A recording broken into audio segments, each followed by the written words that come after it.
Hi guys, and welcome to Tuesday's Math. We're going to review the skill of volume this week and or for today, and I just wanted to show you a couple of things so that you remember what we're doing before you get started. Obviously, we know that volume is length times width times height.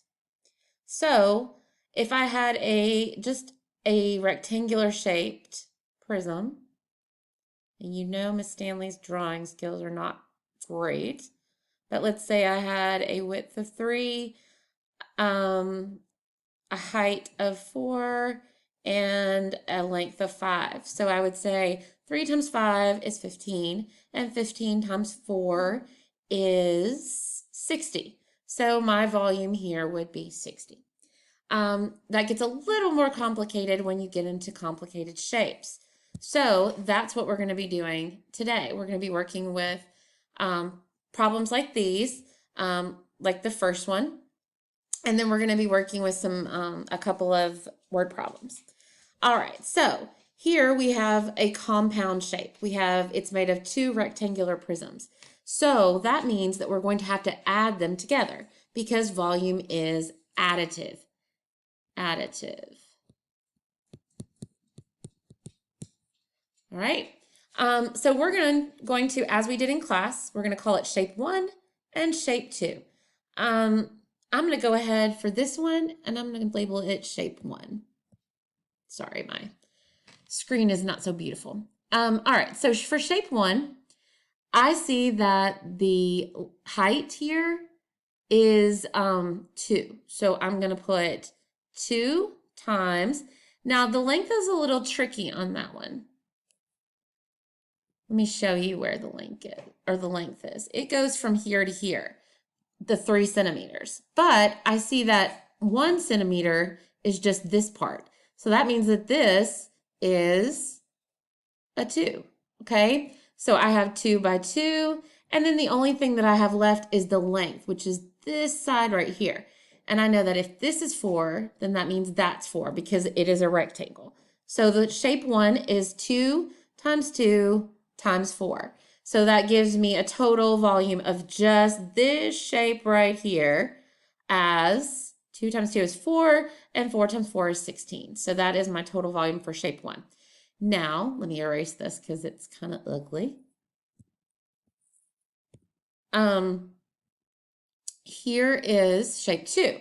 So we know here's the width right there. That's a 1. So 1 times 4 times a height of 5. So 1 times 4 is 4, and 4 times 5 is 20. So that gives me a combined volume for this of 20 centimeters cubed. All right, now let's put that into a word problem.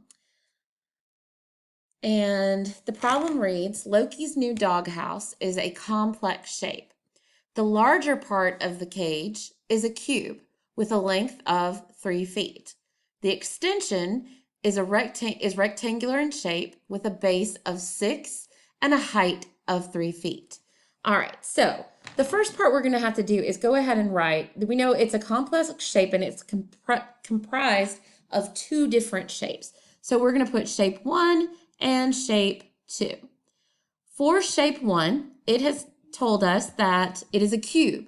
And a cube means that it has all the same measurements. So if it has a length of 3 feet, it also has a width of 3 feet. And it also has a height of 3 feet. So to get shape 1, we're going to have to do 3 times 3 times 3. To get shape 2, it has a base of 6. And a base, remember that means length times the width. That's the base. A base of 6 and a height of 3. So that means 6 times 3. All right? And 6 times 3 is 18. 3 times 3 is 9, and 9 times 3 is 27. So that means the total volume is 27 plus 18, which is Sorry, my 8 is being difficult. That is 15, 3, 4, 45. So let me erase that and I can put total volume of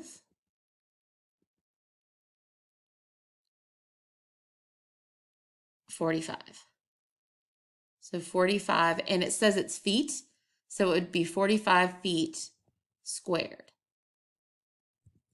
And I'm sorry, not squared. Let me erase that. 45 feet cubed to the third power cubed. All right, so explain how you arrived at your answer using math terms. So I would want you to explain how you broke it down. I would want you to use the word volume. I would want you to use the word cube because you knew that because it was a cube, it had all the same sides. And I would want you to use the word base. So your answer should say something like this. I knew that it was a compound shape, so I broke it into two different shapes, shape 1 and shape 2. I knew shape 1 was a cube, so that means all the dimensions are the same. So the volume would have been 27. I knew that the second shape was rectangular and that it had a base of 6. And since length times width is the base, it would be multiplied by the height of 3. Then I added the two shapes together to get a total volume, and that's what you got right there. All right. All right, you can click on the assignment and do the work for me. Thank you.